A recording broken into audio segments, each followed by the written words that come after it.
اللہ اللہ اللہ اللہ اللہ، دو صفتیں ہوں گی اور ہمیشہ ان کے درمیان یہ چیزیں باقی رہیں گی، یہ چیزیں ختم نہیں ہوں گی۔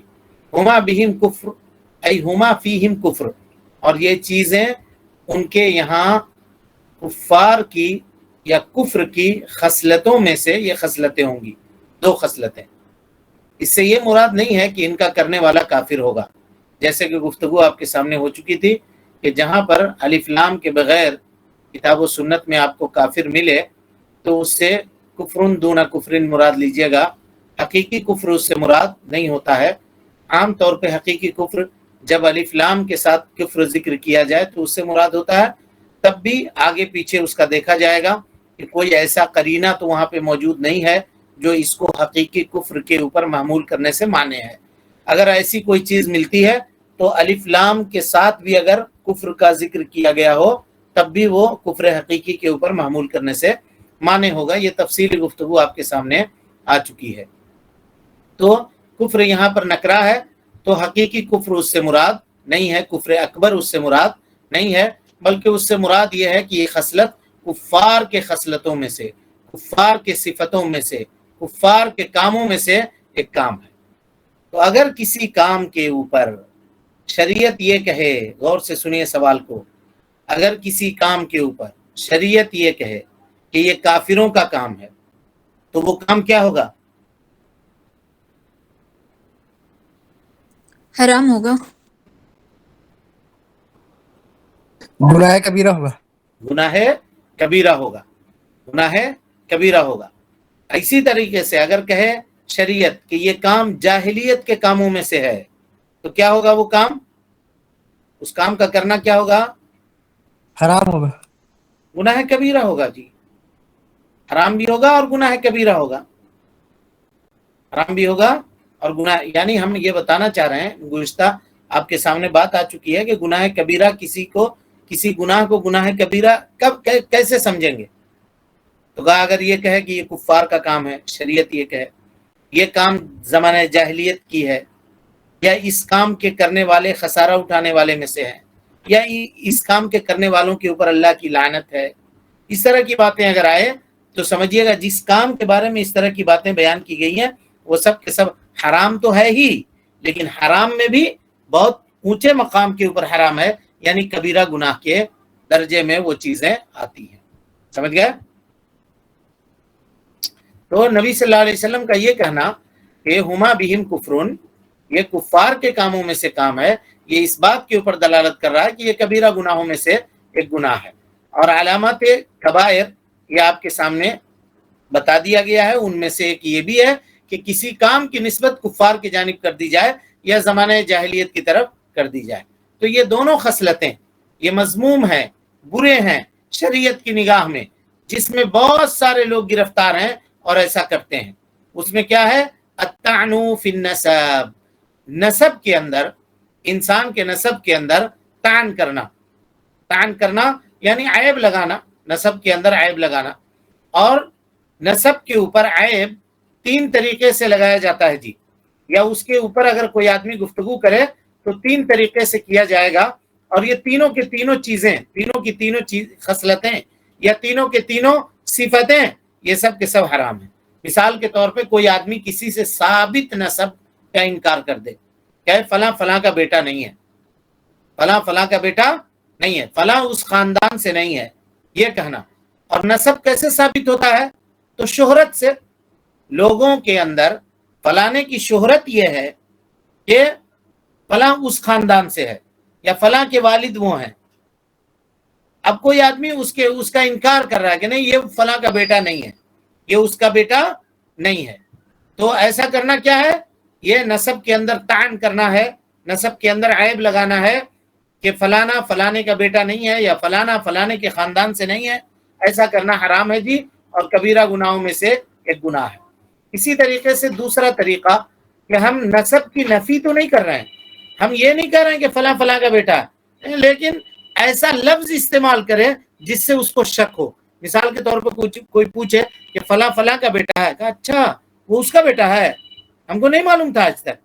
یعنی جانکاری نہیں ہے تو ٹھیک ہے، لیکن کسی کو جانکاری نہیں ہے تو وہ تعجب کا اظہار کر رہا ہے، لیکن کسی کو جانکاری ہے اس کے باوجود وہ تعجب کر رہا ہے، گویا اس کے اندر وہ شک پیدا کرنے کی کوشش کر رہا ہے، یا اس کا نام لیتے ہوئے آنکھ سے ایسے اشارہ کر رہا ہے، یا منہ کی کیفیت اپنا امپریشن ایسا بنانے کا کوشش کر رہا ہے کہ وہ لگ رہا ہے کہ بہت تعجب کے اندر ہے، نہیں وہ اس کا بیٹا نہیں ہو سکتا، یہ کہنا چاہ رہا ہے. وہ زبان حال سے تو نہیں کہا، زبان مقال سے تو نہیں کہہ پا رہا ہے، لیکن زبان حال سے اس کی ایکٹیویٹی، اس کی باڈی لینگویج یہ بتا رہی ہے کہ وہ یہ کہنا چاہ رہا ہے. سمجھ میں آ رہی بات؟ بہت سارے لوگ منہ بسور کر کے، کنکھی مار کر کے، آنکھ بنا کر کے، چہرہ بگاڑ کر کے اس طرح کا فلنوا کا بیٹا ہے، یہ کہنا کیا ہے؟ نسب کے اندر شک کرنا ہے نسب کے اندر. اور تیسری چیز یہ بھی حرام ہے اور کبیرہ گناہوں کی میں سے ایک گناہ ہے. اسی طریقے سے نسب کے اندر عیب لگانا، وہ نسب جو ثابت ہے اس کے اصحاب سے، یعنی فلاں کس کا بیٹا ہے یہ ثابت ہے، فلاں کس کا باپ ہے یہ ثابت ہے، لیکن اس کے باوجود وہ کیا کرے؟ اس کے اوپر عیب لگائے کہ نہیں فلانا فلانے کے خاندان سے نہیں ہے، یا یہ کہے کہ فلاں کا خاندان برا ہے، فلاں کا خاندان گیا گزرا ہے. یہ بھی نسب کے اندر شک پیدا کرنا اور نسب کے انکار کرنے کی قسموں میں سے ایک قسم ہے، اور یہ بھی کبیرہ گناہ ہے اور یہ بھی حرام ہے. شریعت نے جہاں انسانوں کو دین کی پابندی سکھلائی ہے جی، وہاں پہ ماحول کے ساتھ چلنا اور لوگوں کے ساتھ مل جل کر کے رہنا، اور ایک دوسرے کے اوپر جو ایک دوسرے کے حقوق ہیں ان کے اوپر بھی شریعت نے بہت گہری نگاہ ڈالی ہے، بہت گہری نگاہ. چنانچہ حجۃ الوداع کا وہ خطبہ اٹھائیے جناب محمد رسول اللہ صلی اللہ علیہ وسلم کی. آپ صلی اللہ علیہ وسلم نے کیا کہا؟ ان اعراضکم، آپس میں تم دونوں کی عزتیں، واموالکم، تمہارے مال، ودماؤکم، تمہارا خون، حرام علیکم، آپس میں تم لوگوں کے اوپر حرام ہے. کوئی کسی کی عزت نہ اچھالے، کوئی کسی کو ناحق قتل نہ کرے، اس کا خون حرام ہے. کوئی کسی کا مال ناحق ٹھگ کر کے، اس کو دھوکہ دے کر کے نہ کھائے، کوئی کسی کی عزت سے کھلواڑ نہ کرے، ہے نا. یہ ساری چیزوں کو شریعت نے حرام قرار دیا ہے تاکہ معاشرے کے اندر سکون رہے، سوسائٹی اور سماج نہایت سکون اور اطمینان کے ساتھ ہر آدمی، ہر فرد اپنا کام کرے، ڈسٹرب نہ ہو، کوئی آدمی مسائل کا اور مشکلات کا شکار نہ ہو. اس کی حفاظت شریعت نے کی، اور اللہ کے نبی جناب محمد رسول اللہ صلی اللہ علیہ وسلم نے کہا کہ یہ چیزیں کافروں کی خصلتیں ہیں کہ وہ نسب کے اندر، حسب و نسب کے اندر، انسان کے خاندان کے اندر شک و شبہ پیدا کرتے ہیں. یہ پہلی چیز ہوئی. دوسری چیز، اللہ کے نبی جناب محمد رسول اللہ صلی اللہ علیہ وسلم نے فرمایا وَالنِّيَاحَةُ عَلَى الْمَيِّتِ، وَالنِّيَاحَةُ عَلَى الْمَيِّتِ، اور یہ وجہ شاہد ہے. یعنی اسی سے استدلال کرنے کے لیے مصنف رحمۃ اللہ علیہ نے اس حدیث کو اس باب کے اندر ذکر کیا ہے، اس لیے کہ میت کے اوپر نوحہ کرنا یہ صبر کے منافی ہے. جو آدمی صبر کرنے والا ہوگا وہ میت کے اوپر، مصیبت کے اوپر، پریشانی کے اوپر کبھی بھی نوحہ خوانی نہیں کرے گا، ماتم نہیں کرے گا. اور اسی طریقے سے یہ چیزیں صبر کے ساتھ کبھی بھی جمع نہیں ہوتی. یہ صبر کے منافی ہیں کہ انسان کیا کرے؟ تقدیر کے اوپر ناراض ہو، اللہ رب العالمین کے اوپر ناراض ہو، دل سے، زبان سے، یا کوئی ایسا کام کرے جو اس بات کے اوپر دلالت کرے کہ وہ اللہ رب العالمین سے ناراض ہے. اس کی مثالیں لیجئے کہ مصیبت کے نزول کے وقت دل سے انسان کیسے ناراض ہوتا ہے. مثلا وہ اعتقاد رکھے کہ وہ اس مصیبت کا مستحق نہیں تھا، جو مصیبت اس کے اوپر نازل ہوئی ہے یہ اس کا وہ مستحق نہیں تھا، ارے ہم ہی ملے تھے یہ ہونے کے لیے، اللہ تعالیٰ کو اور کوئی نہیں ملتا ہے، نعوذ باللہ من ذالک. اس طرح کی باتیں اپنے دل کے اندر سوچنا. یا وہ یہ عقیدہ رکھے کہ ظلم ہے، میرے اوپر ظلم ہو رہا ہے، میرے اوپر اللہ رب العالمین نعوذ باللہ من ذالک ظلم کر رہا ہے، یہ کہے. یہ سب کے سب صبر کے منافی ہیں، اور اللہ رب العالمین کے اوپر ناراضگی کے اظہار میں سے کی شکلوں میں سے ایک شکل ہے. لیکن مصیبت اگر نازل ہو رہی ہے کسی کے اوپر جی، اور کوئی آدمی غمگین ہے، تو غمگین ہونا کہ اللہ رب العالمین کے تقدیر سے ناراض ہونے کی دلیل ہے؟ نہیں. نہیں. اگر وہ غمگین ہے تو یہ دلیل نہیں ہے، کیونکہ اللہ رب العالمین نے انسان کو خوشی اور غم سے متاثر ہونے والا بنایا ہے، خوشی اور غم سے متاثر ہونے والا بنایا ہے۔ اور کسی شاعر نے کہا تھا کہ خوشی اور غم کا اظہار تو کم ظرف لوگ کیا کرتے ہیں، کم ظرف لوگ کیا کرتے ہیں، ایسا نہیں ہے، انسان متاثر ہوتا ہے، غم جب اس کو لاحق ہوتی ہے تو اس سے متاثر ہوتا ہے۔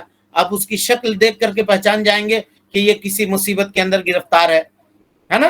اسی طریقے سے اگر انسان خوش ہوتا ہے، کوئی خوشی کی خبر اس کو پہنچتی ہے تو اس کے چہرے سے حشاش بشاش اس کا چہرہ کھلا ہوا نظر آتا ہے، آپ اس کو دیکھ کر کے پہچان جائیں گے کہ یہ آدمی آج بہت خوش لگ رہا ہے، بلکہ لوگ کہتے ہیں آج کیا بات ہے، آج آف لگ رہے ہیں آپ کا موڈ آف ہے لگتا ہے، یا جس دن آدمی خوش ہو تو کہہ رہا ہے لگتا ہے آج آپ بہت خوش ہیں، کیسا ہے، کیا معاملہ ہے، کوئی خوشخبری ملی ہے کیا، یہ لوگ سوال کرتے ہیں۔ بہرحال اللہ رب العالمین نے انسان کی تخلیق ویسے ہی کی ہے کہ وہ خوشی اور غم کی چیزوں سے متاثر ہوتا ہے، لیکن اگر دل کے اندر غم ہو تو یہ تسخط کے اوپر دلالت کرنے والی نہیں ہے، اللہ رب العالمین سے ناراض ہے بندہ، اس کے اوپر دلالت کرنے والی نہیں ہے۔ اس لیے اگر کسی آدمی کے دل میں اگر اس کے مصیبت کے اوپر ملال ہے، حزن ہے، غم ہے، تکلیف ہے تھوڑا بہت، تو اللہ رب العالمین اس کے اوپر اس کا مواخذہ نہیں کرے گا اور اس کی پکڑ بھی نہیں کرے گا۔ یہ انسان کی فطری چیز ہے اور جس کے اوپر انسان کا کوئی بس نہیں چلتا ہے۔ مصیبت کے نازل ہونے وقت انسان غمگین ہوتا ہی ہوتا ہے، اور اسی لیے مصیبت سے راضی ہو جانا یہ واجب نہیں ہے، بلکہ کیا ہے اس کا حکم جی؟ مستحب ہے اس کا حکم، ماشاءاللہ۔ وَإِنَّمَا كَانَ كَمَالًا، اور بلکہ یہ کمال کی بات ہے، انسان کے صبر کے کمال کی بات ہے کہ اللہ رب العالمین کے فیصلے کے اوپر بندہ راضی ہو جائے، اور اسی طریقے سے کیا ہو جائے، اللہ رب العالمین کے جو فیصلہ اس کے اوپر ہے اس کے انجام کو سوچتے ہوئے وہ اللہ رب العالمین کا شکر گزار ہو جائے۔ یہ دل سے ناراضگی کی شکل ہوئی۔ اب اس کے بعد آئیے زبان سے ناراضگی کا اظہار کرنا۔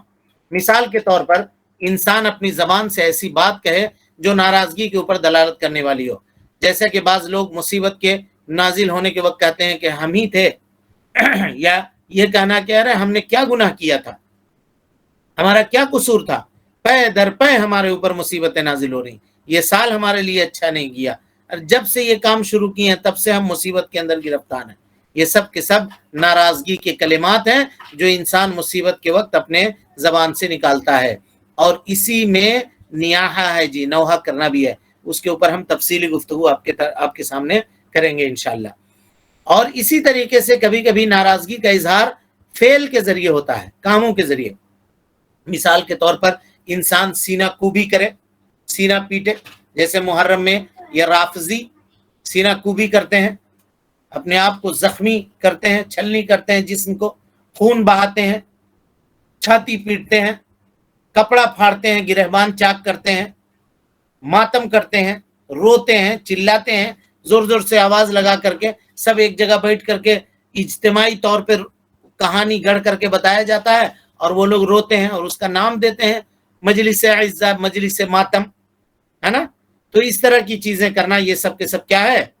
تسخط بالفعل، یعنی اللہ رب العالمین سے کام کے ذریعے ناراض، یعنی ایسا کام کر رہا ہے وہ آدمی جس سے یہ پتا چلے کہ یہ آدمی اللہ رب العالمین سے ناراض ہے، بلکہ آدمی اللہ رب العالمین کے فیصلے کے اوپر راضی ہونا چاہیے اور اس طرح کے اعمال نہیں کرنا چاہیے۔ اسی طریقے سے اللہ رب العالمین کے فیصلے سے آدمی راضی نہیں ہے، اس کی ایک دلیل یہ بھی ہے کہ وہ خیر کا کام کرنے سے رک جائے، نیکی کا کام کرنے سے رک جائے۔ صدقہ و خیرات کرنے کے لیے سوچا تھا، کہا تھا کسی کو کہ آپ آئیے گا، ہم آپ کو کچھ پیسہ دینے والے ہیں، مثال کے طور پر مسجد میں کچھ دیں گے، لیکن اسی دن اس کے گھر میں میت ہو گئی، مسجد والے پہنچ گئے چندہ لینے کے لیے، کہا آپ لوگ کو شرم نہیں آتی ہے، میرے گھر میں آدمی انتقال ہو گیا اور آپ لوگ منہ اٹھا کر کے رسید لے کے چلائے چندہ کرنے کے لیے؟ نہیں ہونا چاہیے، پیسہ نہیں ہے یہ الگ بات ہے، بینک نہیں کھلا یہ الگ بات ہے، ابھی آپ کے پاس پیسہ نہیں آ پایا یہ الگ بات ہے، لیکن آپ یہ کہہ رہے ہیں کہ میرے گھر میں میت ہو گیا ہے اسی لیے ہم صدقہ نہیں کریں گے، اسی لیے ہم خیرات نہیں کریں گے، تو یہ بات کس میں داخل ہے؟